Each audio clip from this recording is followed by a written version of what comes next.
Shalom, je vous salue au nom de Jésus.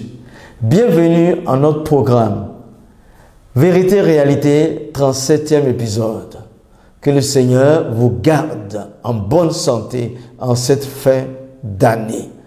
Ce jour, notre sous-thème sera « Le prophète de l'islam est-il un guérisseur et un faiseur de miracles ?»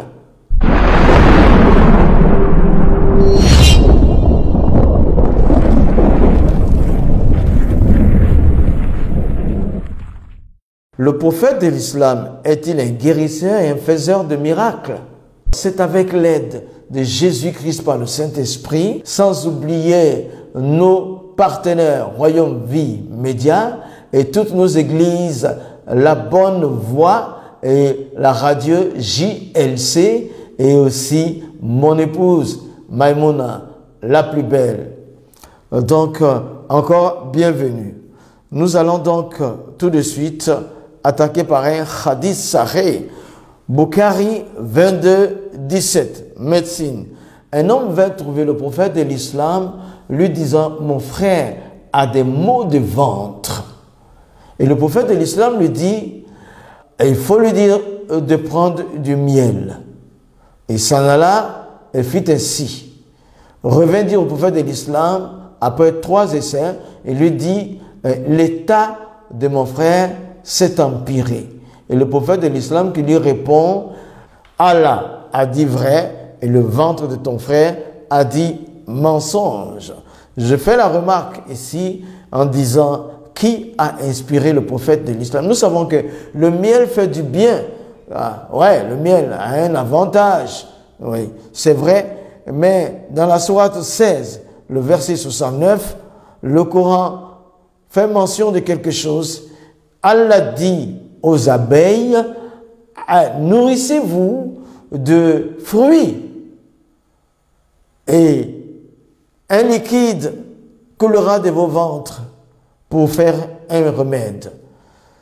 Nous savons tous que les abeilles ne se nourrissent pas de fruits, mais c'est du nectar. Parce que s'ils prennent du fruit, ils vont aller à la selle. Ils vont nous produire du miel sortant de la selle.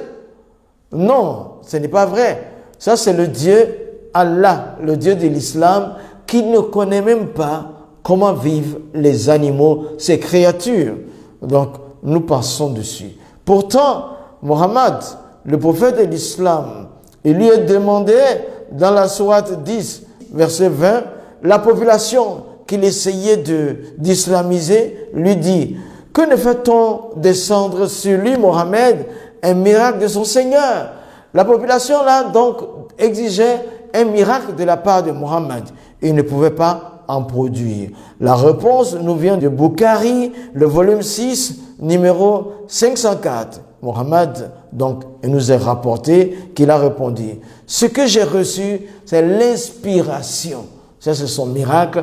Il aurait reçu l'inspiration du Coran. Pour lui, c'est un grand miracle. Deuxièmement, pour lui, la sourate 17, à partir du premier verset, c'est le voyage nocturne du prophète de l'islam depuis la Mecque à la mosquée, à l'Aqsa. De là, il prit un animal ailé pour aller au 7e ciel. Là, c'est le grand miracle. Mais c'est un miracle, je signale, selon Mohammed, parce qu'il n'y avait personne pour témoigner de cela. Un miracle qui n'avait pas de témoignage. Il n'avait pas de témoignage. Cependant, nous disons, quant à Jésus-Christ, il est mort sur la croix, il est ressorti d'entre les morts victorieusement, il s'est élevé vers le ciel en présence de 500 personnes. Un demi-million de personnes étaient témoins de l'élévation de Jésus dans les cieux. Ils l'ont vu partir. C'est le contraire de ce que Mohammed a fait. Il n'a pas de miracle pour guérir, il n'a pas de miracle pour faire autre chose. Même pour la salvation de son âme, il n'a pas pu produire un miracle. Allah, son Dieu, n'a pas aussi produit un miracle. C'est Sahih Muslim, livre des aspects du jour de la résurrection du paradis et de l'enfer, hadith 50-36, qui dit, là, on nous rapporte les paroles du prophète de l'islam, l'envoyé d'Allah dit, nul ne sera sauvé de l'enfer grâce à ses œuvres. Même pas à toi, envoyé d'Allah. Il dit, même pas à moi.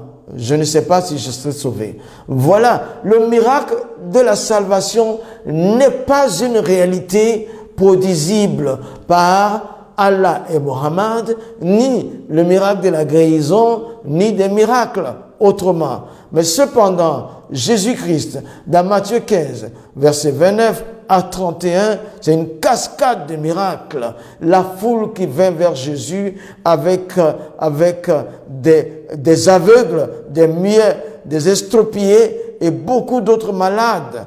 On les mit à ses pieds et Jésus les guérit tous. Ils étaient tous guéris et la foule était émerveillée de voir la gloire de Dieu. Jésus quitta ces lieux et vint près de la mer de Galilée. Étant monté sur la montagne, il s'y assit. Alors s'approcha de lui une grande foule, ayant avec elle des boiteux, des aveugles, des muets, des estropiés et beaucoup d'autres malades. On les mit à ses pieds et il les guérit, en sorte que la foule était dans l'admiration de voir que les muets parlaient, que les estropiés étaient guéris, que les boiteux marchaient, que les aveugles voyaient, et elle glorifiait le Dieu d'Israël.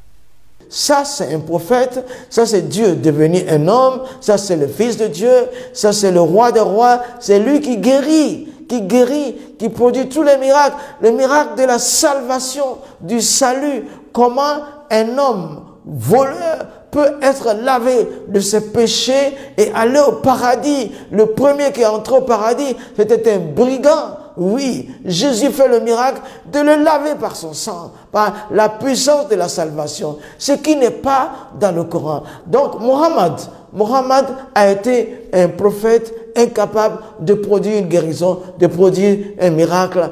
Donc, qui est son Dieu? Son Dieu, c'est Allah, le Dieu. Lat, le Dieu. Qui est-il? Mais c'est d'abord un Dieu, brièvement, c'est un Dieu lunaire, un Dieu des astres, un Dieu des astres. Regardez les 5 prières rituelles de l'islam.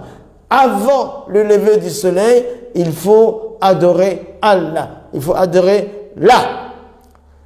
Quand le soleil est au zénith, il faut adorer Lat. Quand le soleil est dans le déclin, il faut adorer Lat. Quand le soleil est couché, il faut adorer Lat. Quand la lune se lève, il faut adorer Lat. C'est un Dieu lunaire, un Dieu de déclin, un Dieu lunaire, un Dieu qui était parmi les idoles, des 365 idoles qui étaient dans le temple de la Kaaba à la Mecque, au temps pré-islamique. Je veux en parler dans les prochaines vidéos, mais ce Dieu-là n'est pas capable de produire un miracle à son prophète. Voilà, donc les gens sont restés sous la fin de miracle. Il n'y a pas eu de miracle. Abandonne ce type d'adoration. Arrête de suivre ce Dieu-là. Viens avec Jésus. Il est la parole de Dieu devenu un homme qui a des miracles palpables, tangibles et qui peut sauver ton âme. J'en suis heureux depuis près de 35 ans. Viens seulement Jésus et ton âme sera sauvée. Shalom.